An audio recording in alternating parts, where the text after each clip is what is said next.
Hello students, welcome to our YouTube channel Physics by Chirag sir. Today we are going to discuss about how to find out the magnitude of the vectors. तो आज हम लोग numericals करेंगे. बहुत ही interesting numericals रहेगा आज कि हमें प्रॉब्लम्स को कैसे सॉल्व करना है, ये सब हम आज के लेक्चर्स में देखने वाले हैं. Hello students, welcome to our YouTube channel physics by Chirag sir. तो आज हम देखने जा रहे हैं कि जो हमने थियरीज पढ़ी है उसको कहाँ पे अप्लाई करते हैं और कैसे अप्लाई करते हैं, ये क्वेश्चन का मीनिंग क्या होता है.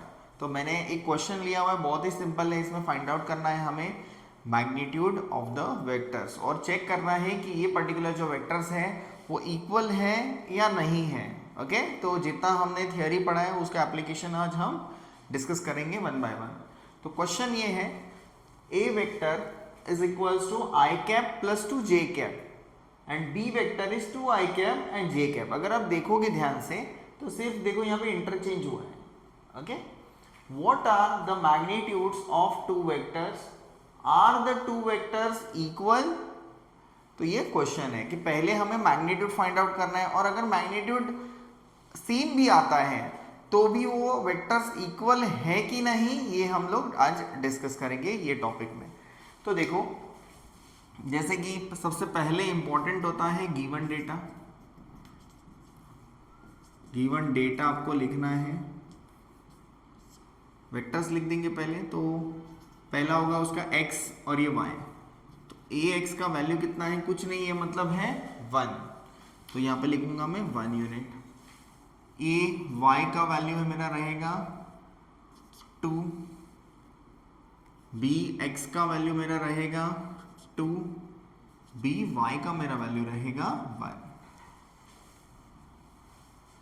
ओके, तो यहां पे हमें फाइंड आउट करना है मैग्नीट्यूड ऑफ द वेक्टर्स. तो मैग्नीट्यूड देखो, मैग्नीट्यूड को हम लिखते हैं ए वेक्टर लिखेंगे यहाँ पे, अंडर रूट में होता है वो, उसका फॉर्मूला होता है. जैसे कि फर्स्ट के लिए हम लोग देखेंगे तो ये आएगा a x square plus a y square. तो ये क्या बनेगा, under root of a x का हम वैल्यू पुट करेंगे, that is nothing but the 1. तो 1 का स्क्वायर आएगा प्लस 2 का स्क्वायर आएगा. तो अंडर रूट ऑफ हमारा आंसर आ गया 5. कुछ नहीं दिया है तो यहाँ पे लिखना है यूनिट्स. भूलना नहीं है, यूनिट्स लिखना बहुत इंपॉर्टेंट है. फर्स्ट चैप्टर के पूरा फर्स्ट चैप्टर आपका इसके ऊपर बेस्ड रहेगा.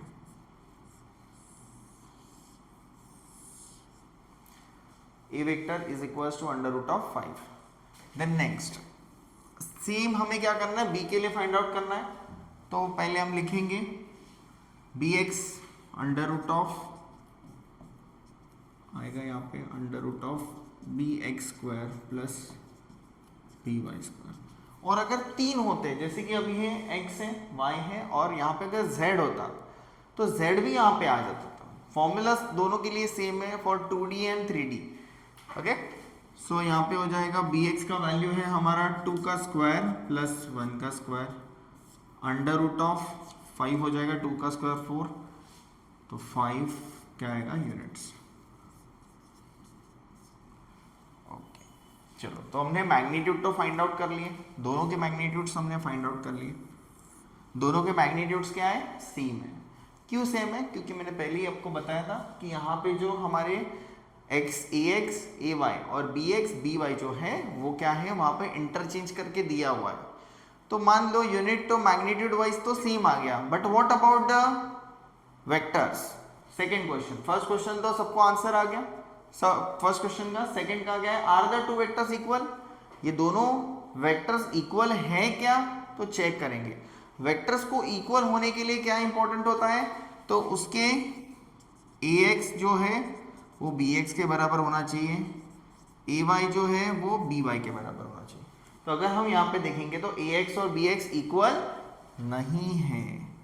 ओके, ए वाई और बी वाई इक्वल है क्या, नहीं है. तो इससे हमें क्या कंक्लूजन मिलेगा कि this vectors are not equal vectors. ये इक्वल वेक्टर नहीं है. भले ये वेक्टर्स क्या रहेंगे, मैग्नीट्यूड वाइज इक्वल रहेंगे, बट बाय डायरेक्शन वाइज ये इक्वल नहीं होगा, क्योंकि वेक्टर्स को इक्वल करने के लिए इंपॉर्टेंट होता है magnitude as well as direction. Okay, दोनों इक्वल रहेंगे तभी ये वेक्टर इक्वल हो जाएंगे। तो आपको ये टॉपिक समझ में आया होगा। ओके, इसका मैं एक बार डायरेक्शन बता देता हूँ। आई कैप जो है और 2 है, या इसका मीनिंग क्या है कि ए एक्स का वैल्यू 1 और ए वाई का वैल्यू 2 है। तो ये जो वेक्टर है, ये vector generally positive x axis के डायरेक्शन में दोनों जाने वाले हैं। ठीक है, मतलब एक अगर x का वैल्यू अगर हम लोग कंसिडर करते हैं 1, तो y का कंसिडर करेंगे 2। तो यहाँ पे ये वेक्टर ये डायरेक्शन में ऐसे जाएगा।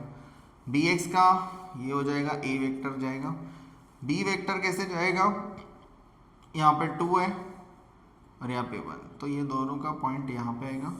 ये मैंने रफली डायग्राम निकाला हुआ है आपके अंडरस्टैंडिंग के लिए। एक वेक्टर यहाँ पे जा रहा है, एक वेक्टर यहाँ पे जा रहा है। भले ही दोनों का मैग्नीट्यूड सेम है, बट डायरेक्शन दोनों का इक्वल नहीं है।